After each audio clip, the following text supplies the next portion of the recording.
All right, just a little introduction real quick. We have two of our leaders here who make sure we get from, or at least they dispatch us to go to point A, from point A to point B. Whether we get there, most of the time we do. So anyway, I just want to introduce Keith Llewellyn. Keith assumed the role of the Executive Director of TCOMM in January 2016. His extensive knowledge, skills, and abilities were gained from education of over 30 years of public safety work experience. Keith is very active within the 911 community, participating in work groups for the Association of Public Safety Communications Officials and the National Emergency Number Association, TINA, both in Washington State and nationally. He's also a member of the State Interoperability Executive Committee, the State E911 Advisory Committee, and is chair of the State NG911 Subcommittee. So with TCOMM, and I'm sure he'll explain this, but this is a state-of-the-art 24/7, 365-day operation, answering both 911 and 7-digit emergency calls, as well as text from the public, and dispatching at appropriate levels of response and protocol provided by which was agreed to by law enforcement, fire services, and Medic One. And he'll talk a little bit about that today. TCOMM dispatches for multiple law enforcement agencies. In 2016, the total dispatches for law enforcement was 190,270, with 25,664 being in the city of Tumwater. TCOMM also dispatches for multiple fire EMS agencies, where in 2016 they dispatched 36,912 responses with 3,944 for Tumwater. He's going to go ahead and provide an update about the 911 system in Thurston County and talk a little bit about the text of 911. And since Wendy's here, I'll just tell you just a little bit about Wendy. Wendy Hill became the deputy director in January 2016. She has a bachelor's degree in business management and has worked in the public sector for over 20 years in the human resources management. The last 15 years have been spent in public safety, where she handled a variety of high-level human resources functions in Thurston County government, including the Thurston County Sheriff's Office and the 911 communications. During TCOMM's 911 transition to an independent agency in 2011, Wendy left Thurston County to become the agency's human resources manager. She's an experienced labor negotiator and contract administrator and has been actively involved in setting the agency's annual budget and strategic plan. Wendy and her family live right in this area here in Tumwater. So with that, here's your introduction. With that, Keith. Thank you, Chief Levaye. That was my entire slideshow, so any questions? I read your annual report. Yes, you did. Keith, before you start, Yes. it was mentioned you became director in 2016. That's correct. But before that, tell us your progression with the Department of TCOMM before that, how you moved So up. I was actually hired in 2014 as the deputy director at TCOMM. That would have been when KD Seeley retired. Many of you probably know KD. I was part of their succession plan, and then they went through a recruitment process for that position, and I was successful in getting the deputy director's position. So I'm actually been with the department since 2014. So it was a good way to ease into the organization, learn the nuances of the job and so forth. So I was very happy about that transition. This is going to be very informal, so if you have any questions or comments, discussion points, feel free to interrupt. First of all, I want to thank you, Mayor and council members, for inviting us out. We don't do this often enough, but you are a customer of TCOMM, and I want to come out and show our customers what we do for you and make sure you're getting your money's worth. So with that, I'm going to launch into the slides. Much of what the chief already talked about is going to be embedded in here. If you have any questions, like I said, feel free to interrupt. So this is a brief history of some of the major events that have occurred within TCOMM, what previously was Capcom. Some of you probably recall that as well. The things of note here that I wanted to talk about was in 2002, the county passed a 1/10 of 1% emergency communications sales and use tax levy. And that tax is actually a major funding source for TCOMM. And that is the revenue source that enabled all of the member agencies of TCOMM not to pay any user fees. So that's important to you all. And it was a highlight in our history. In 2011, Capcom became TCOMM. And how that occurred was that TCOMM became an independent agency, and I'll talk about that in a little bit.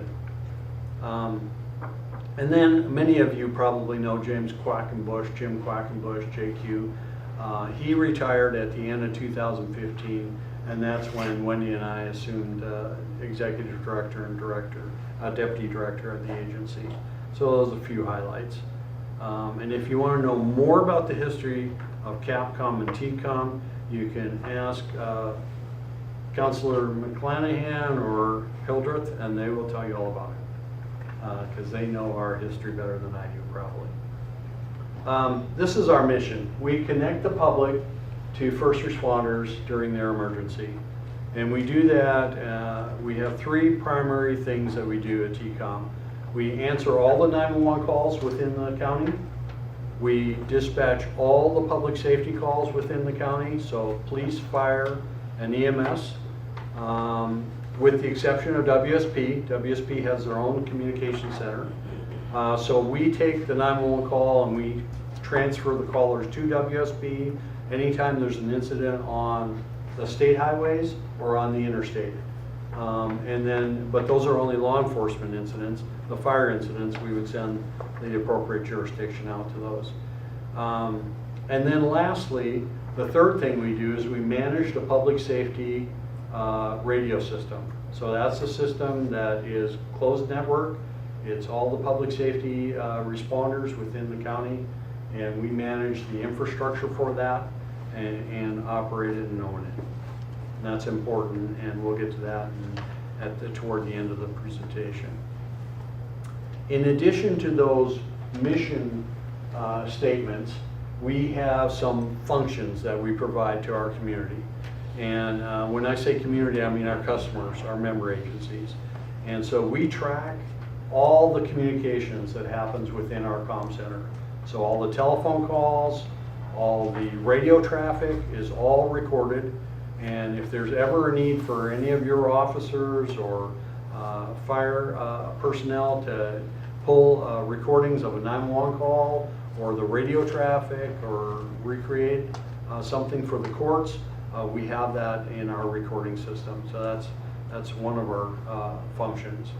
We also maintain the radio infrastructure. I talked about that already, but in addition to that, we maintain the mobile data network. And this is the network that communicates with each of the units out in the field.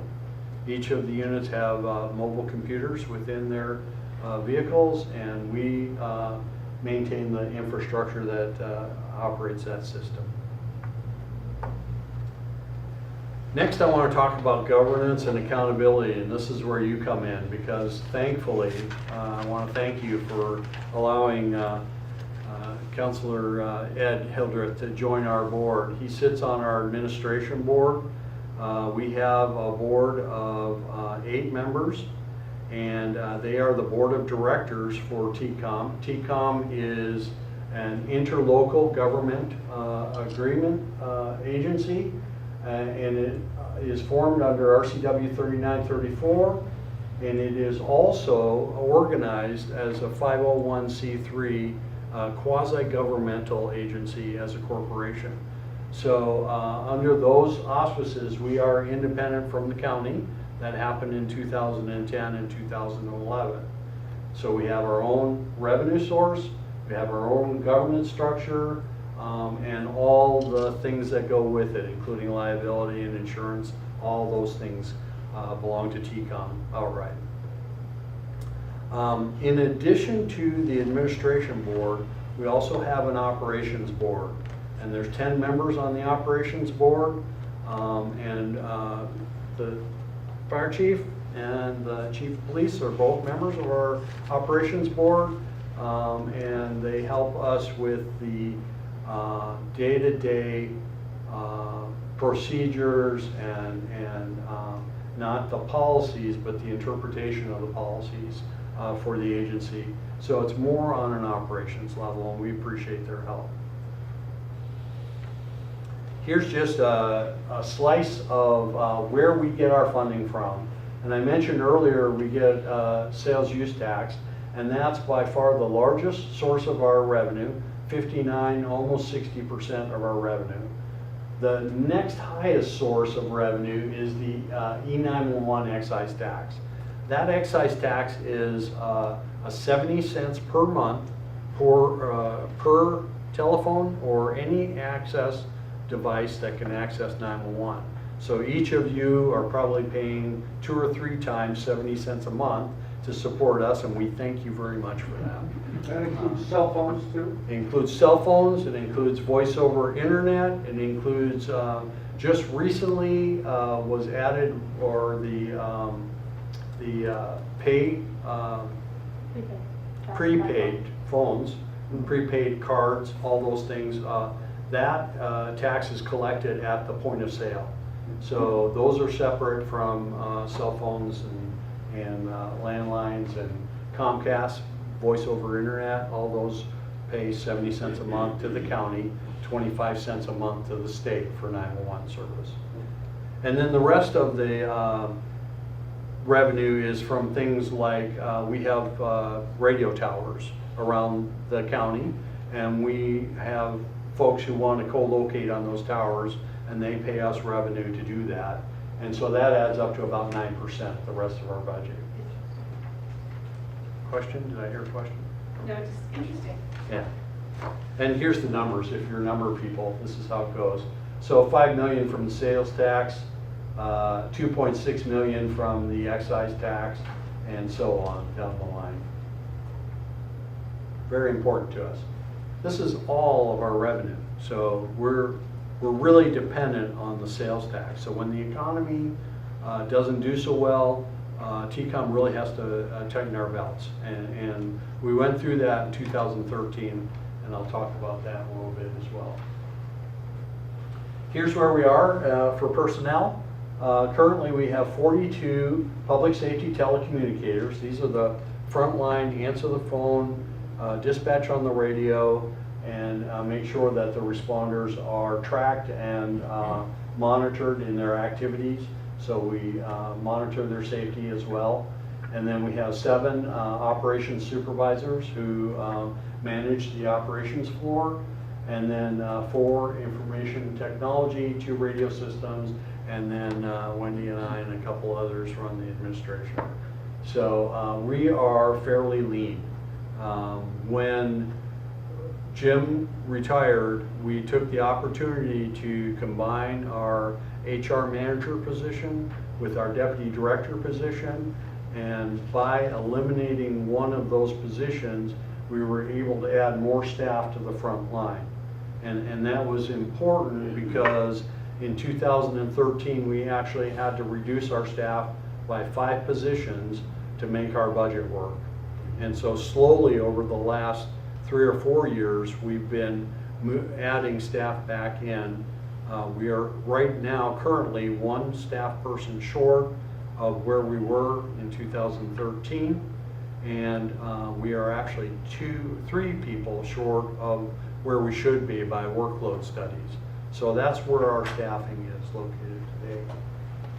Thankfully, we are full staff, so many 911 centers have a lot of trouble retaining staff and keeping full positions filled.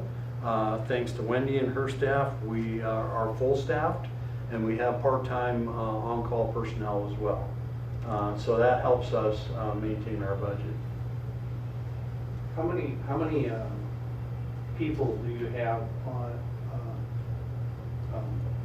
At a time? at a time So- actually answering calls? Yeah, we have a supervisor who does the schedule, and what he'll do is on occasion, about every year or 2, he will do a demand analysis of when our peak calls happen during the day, during the week, and we staff, we ramp up and we ramp down based on demand.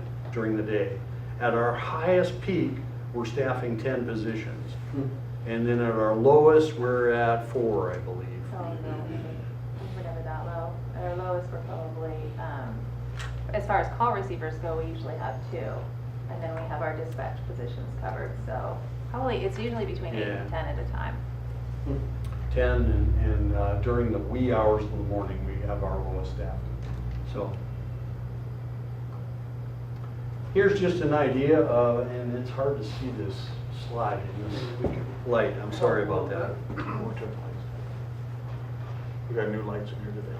Now, 911. Thank you, Mayor. Appreciate it. So here is just a graph of our telephone activity over the last 3 years.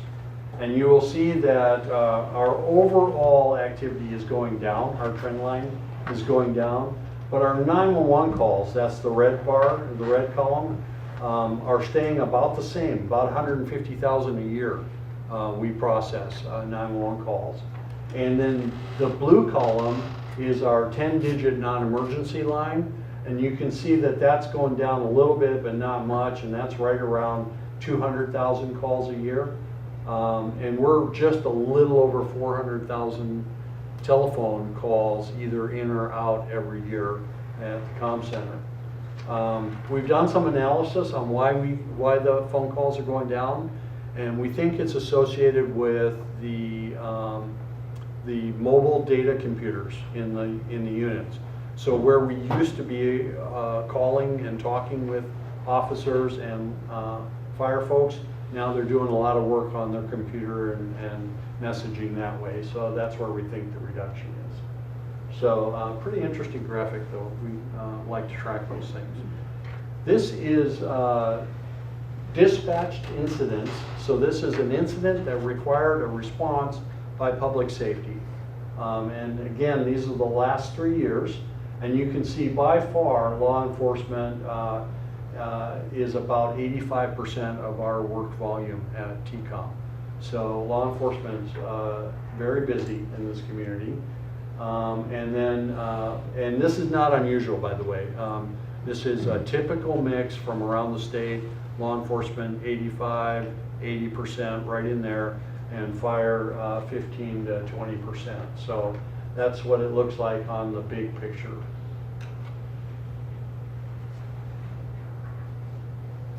And here it is broken out by law enforcement, by agency, and you can see that Tumwater is our 4th largest by volume law enforcement agency.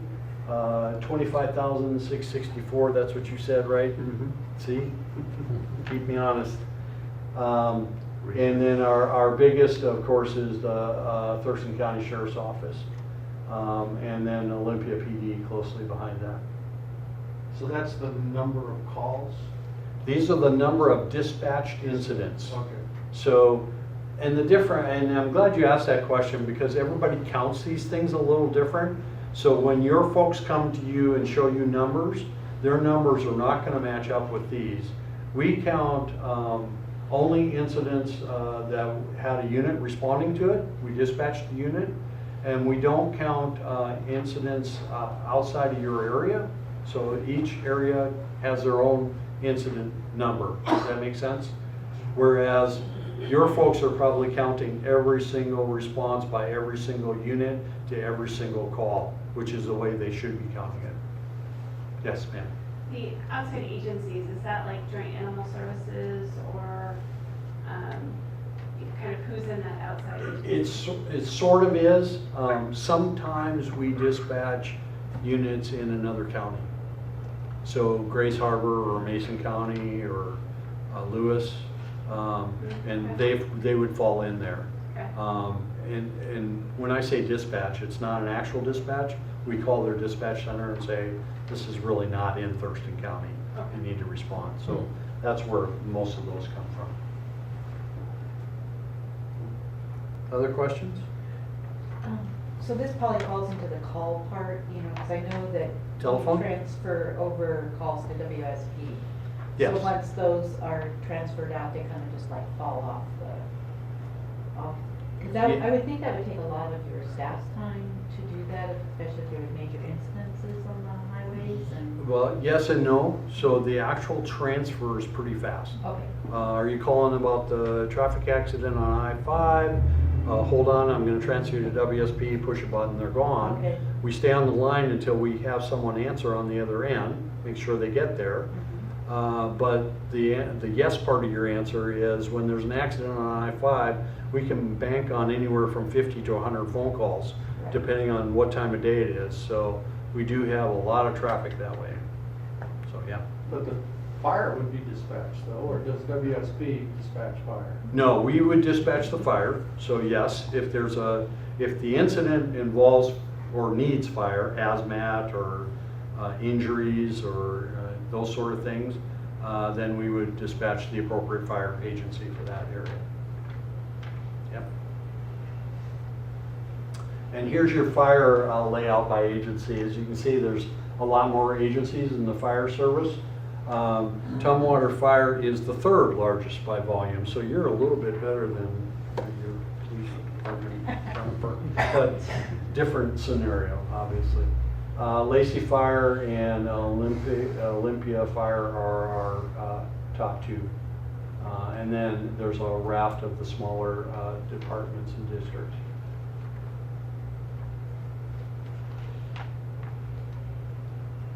So the last thing I want to touch on before we entertain questions and other discussion is kind of the challenges that are facing TCOMM in the coming years. And as I mentioned, the sales use tax is a big part of our revenue, and it does cover our needs, and we don't have user fees for any of our member agencies. But when the economy is not doing well, we are left without a great deal of buffer at the bottom of the economy. And so because of that, we have struggled with maintaining our reserves, and we have built them up over the last 3 years to the point where we're feeling pretty good about it. However, we do have some large ticket items that are coming up in our capital equipment repair and replacement plan. For example, our furniture in the communication center is nearing 20 years old, and we should be replacing it. We're a 24-hour facility. Those furnitures take a beating day in and day out with constant use. So that's one of the things. The biggest thing, however, that we're facing in the near future is our radio system, and why don't you go ahead and hand those out. I've compiled a talking points frequently asked questions paper that I want to leave you with this evening. Essentially, our radio system has reached a place where two of the major components are ending life cycle, and they're ending manufacturer support. So what we did was we went to our user base and stakeholders and said, look, this is going to be a major expense. It's going to be millions of dollars to replace these two components. Do you think it would be worthwhile to take a look at the whole system while we're looking at these two major components of the system? And the overwhelming response was yes, we should look at the whole system. So about a year ago, we put together a steering committee who are the heads of all the agencies that operate in TCOMM. And we set about a plan to look at our strengths and weaknesses, opportunities and threats within the radio system, public safety radio system. And then we put together a plan to see what we needed to do or what options were available to us to proceed with either replacing it or upgrading it or making it work better for us. And we ended up in a place just recently, about a month ago, where the steering committee came back to the administration board and recommended that we look at replacing the entire public safety radio system at this time. And this is going to be a major challenge for us in this community. This is not a small undertaking. It is by estimates from the manufacturers, we're looking at somewhere between $8 and $20 million to replace the system. And with that replacement comes all the equipment that the first responders would need in their vehicles as well. So it's not just the infrastructure, it's the entire system for that amount of money. But you can see that that is going to take some time and some careful planning and some serious discussion about funding. And we're launching into that discussion as we speak. TCOMM is hiring a consultant to help us with next steps on the radio system replacement. That consultant should be selected this week. We're ending the evaluation of RFPs. We did receive 5 responses from highly qualified firms, and so we feel good about having someone come in and take a look at the information we've already collected, make sure we don't have any gaps in our knowledge, and then look at our what system would be best for us given our current situation, whether we should be a standalone radio system or partner with an agency who already has a radio system, for example. And then once those decisions are reached, then we would have to talk about procurement and how we do that. And then on the side, a much bigger question is how to fund the system. And so I want to assure you that it sounds scary and it's a big number, but we are going to take our time with this. We're going to go through the process methodically, and we're going to make sure that we bring all of our stakeholders along with us so that you will all have input and you won't feel like you're getting railroaded or blindsided. We want to make sure you're with us in this major discussion. So with that, I think I will leave it and ask if you have any questions or discussion points. Thanks. You were going to talk about texting and some things that were going to maybe come on after the texting as far as photos being transmitted. Would you like to talk about those a little bit? Sure. I'm going to defer to Wendy on the texting part, but the interesting thing about 911 is we're going through a transition right now from traditional E911, which is all copper wire based, to an IP internet protocol based 911 system. And fortunately, TCOMM has what they call a next generation 911 system, NG911, and that system allows us to take text from the public, so text to 911. It also allows us to receive photos, and it will allow us to receive video and other data. So right now we're only doing text, but in the future, as the system develops, we'll be able to take photos and video. But why don't you give them a little spiel about how we did text to 911 last year. Okay, so last year in March, we rolled out our Text to 911 program to the public. We had been working on policies and plan implementation probably from August of 2015, doing a soft rollout in January after we got all of our telecommunicators trained on the software. It's a web-based browser that we use. It's not part of our phone system. So it's kind of a standalone, but it's on one of the 7 monitors that each dispatcher has up in the communications center. So after we got everybody trained and we did our soft rollout, we went live in March. So it's been a little over a year now that we've been taking text. As Keith said, we don't take pictures, we don't take video. If someone tries to send us one of those media, it will bounce back and say that, I think it will give the squiggles or something, or it'll bounce back and say that we don't accept that. But I will say that over the past year that we've been live with this, we have received, in 2016, we received 202 texts. The majority of those were either categorized as accidental, meaning someone accidentally texted us, or their child. We had a lot of those at the beginning where the child was playing with the phone and somehow texted 911.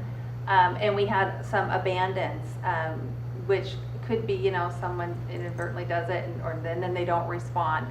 We had 11 of the 202 texts were true text emergencies where the person on the other end with their emergency was not able to safely make a voice call. Either they were unable to because of whatever the situation was, or because they were a member of the deaf or hard of hearing community and they weren't able to do that. So, so that worked out to be about a little over 5% of our 2016 texts.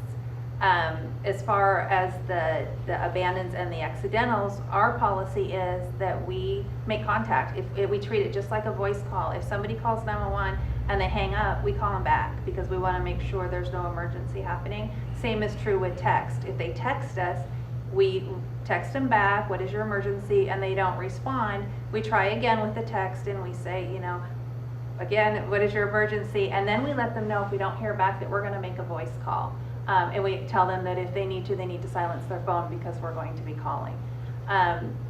So, you know, overall, I think it's been very successful. It was a bit scary for our staff because they had heard the stories that we were going to be inundated with all these texts, and it really did not wash out that way.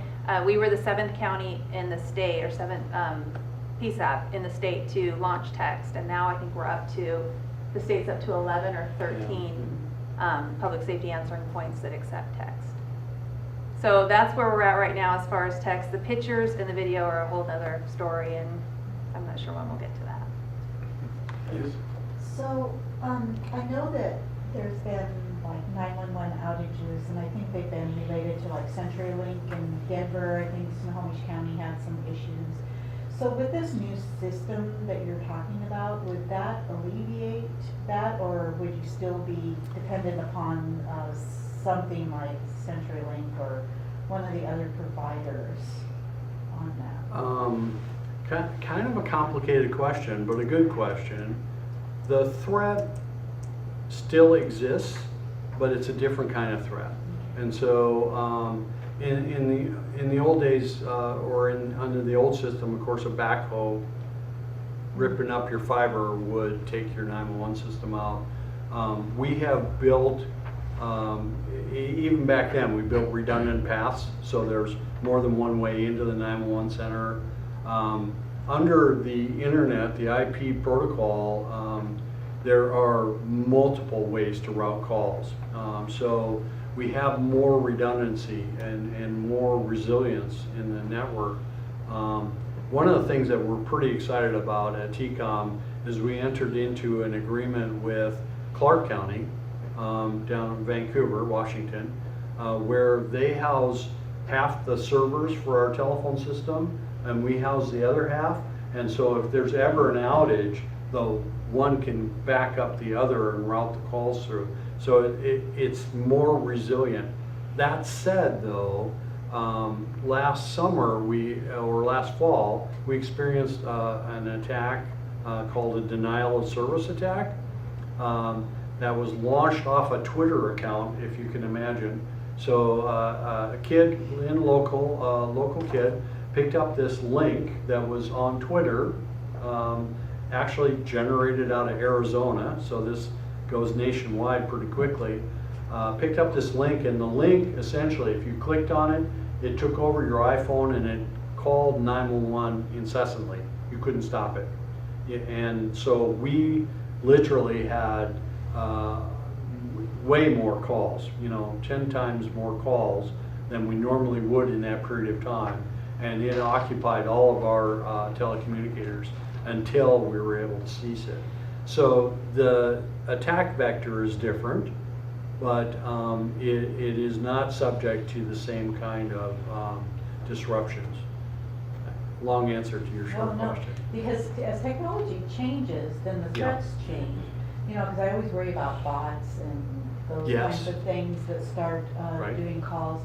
And, I know that terrorists are finding different ways of infiltrating our, things, and I would think that would possibly be a target also. So, so I just was curious if the new system that you're looking at would kind of have some opportunities to get around some of those. So cybersecurity is definitely a big issue in our world these days, and not just the world in general, but specifically for 911. And we are doing all that we can to protect ourselves. Other questions? Along those lines, Keith, about calling, there are frequent flyer callers Uh-huh. that call many, many times a day. Maybe you could go through how those are handled so that it doesn't interrupt the system and kind of briefly talk. And then the ones that call my cat's up the tree and those Yeah. kinds of things, how you handle those kinds of calls. So, we don't ever tell people we're not gonna respond. We're not in that business, so and there are folks who, and this is a challenge in our community, there are folks who call 911 inappropriately, or they don't know where else to call, or they have mental illness and this is their avenue, this is their gateway. We never know whether the emergency they're calling about is real or not. It's an emergency to them when they call 911. So we process all those calls just like we would any other call. And we're very careful about that because you never know when that next call is the real emergency versus the, I don't know, you don't know what's going on. Now that said, we do a lot of public education in the schools and at safety fairs, and we tell folks and children when it's appropriate to call 911 and when it's not. And hopefully our message is getting out there. But yeah, it's an issue, but we really can't afford to say, we're not going to take your call again today because you called 3 times already. That next call, that 4th call could be the call. So we don't do that. Thank you. Does 911 own the building you're in, or is that a county building? We lease it from the county. Okay. We pay hefty for it. So what's the backup? Say there's a fire at the 911 center and or a flood or whatever. Uh-huh. Where's the backup at? The backup center right now is at Lacey Fire District 3, their headquarters. And it's not the ideal backup center that I would like to have, but it's what we can afford and it's within close proximity. So what would happen is we would, if possible, we would leave a skeleton staff at the building to answer the phones while the rest of the staff are moving down to Lacey Fire District 3. And then once they're capable, we'd close down our building and move everybody over there until we could get back. But that building was, if I recall, was a former Pure Sound Energy. That's correct. It was a fairly high level of design in that Yeah. building. It's pretty well designed.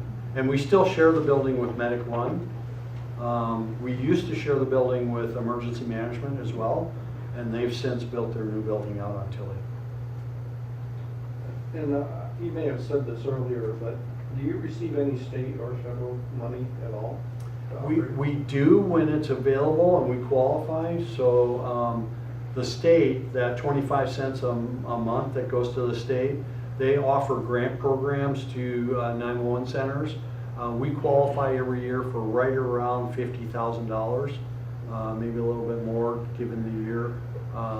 But it's our county makes enough revenue that we only qualify for a professional development grant from them.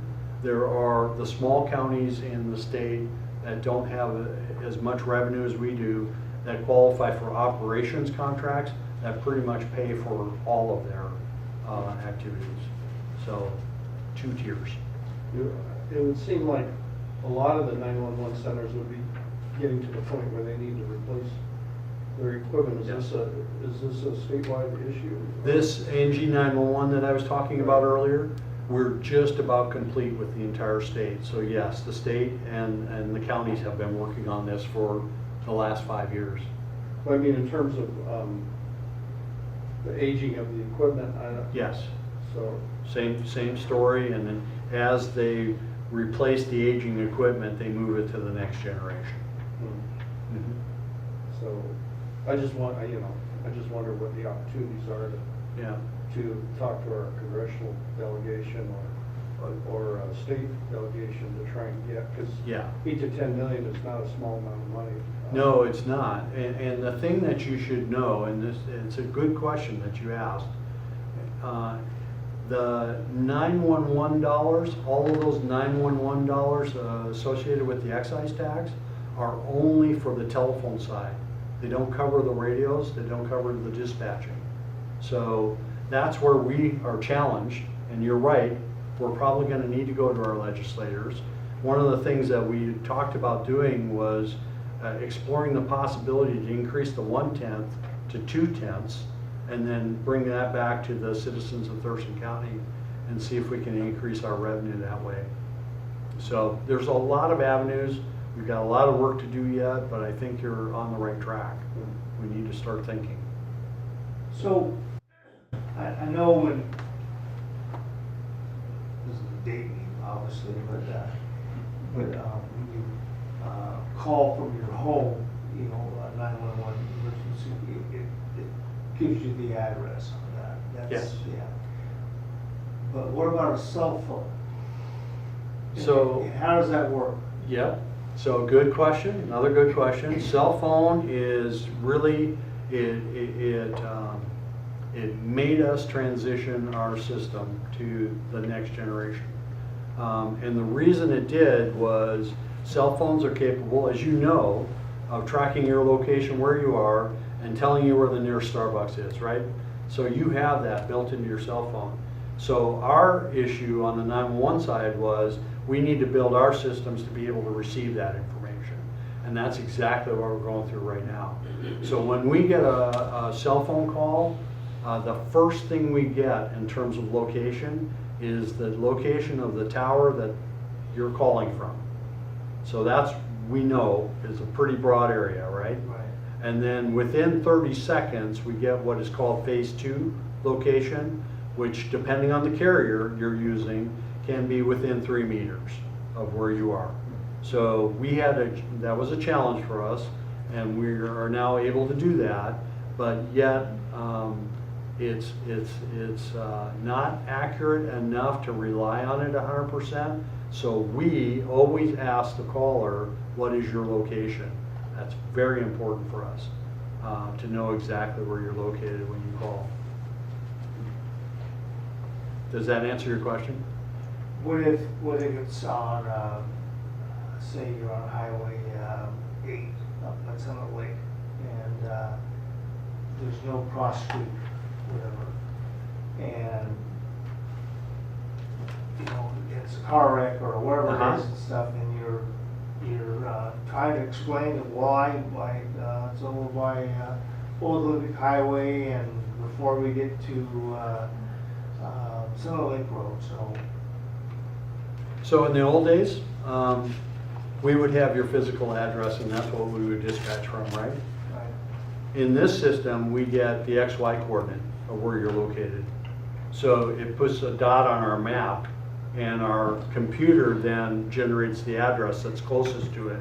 Okay. So if there's no address close to it, at least we got the dot on the map, right? So we know where you are. Okay. And that's where that's that 3 or 4 meter.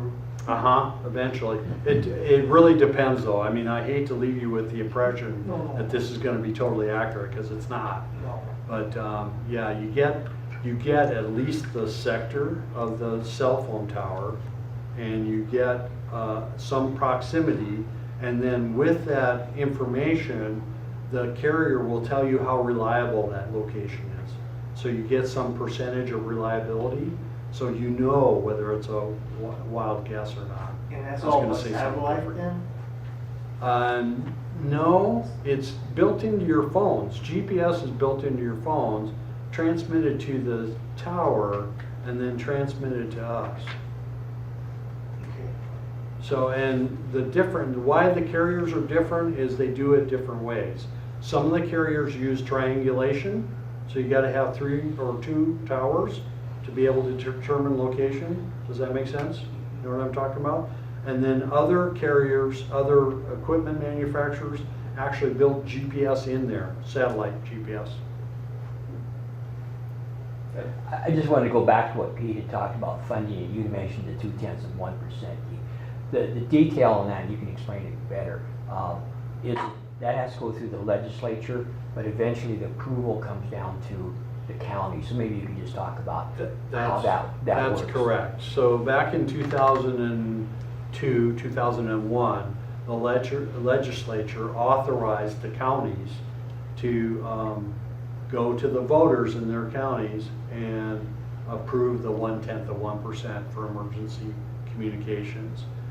So in order to get that ceiling raised, we would have to go back to the legislature, have them raise it to 0.2 or 0.3 or whatever we can accomplish, and then Thurston County commissioners would have to choose to put it on the ballot in Thurston County, and it would have to be approved by the voters locally.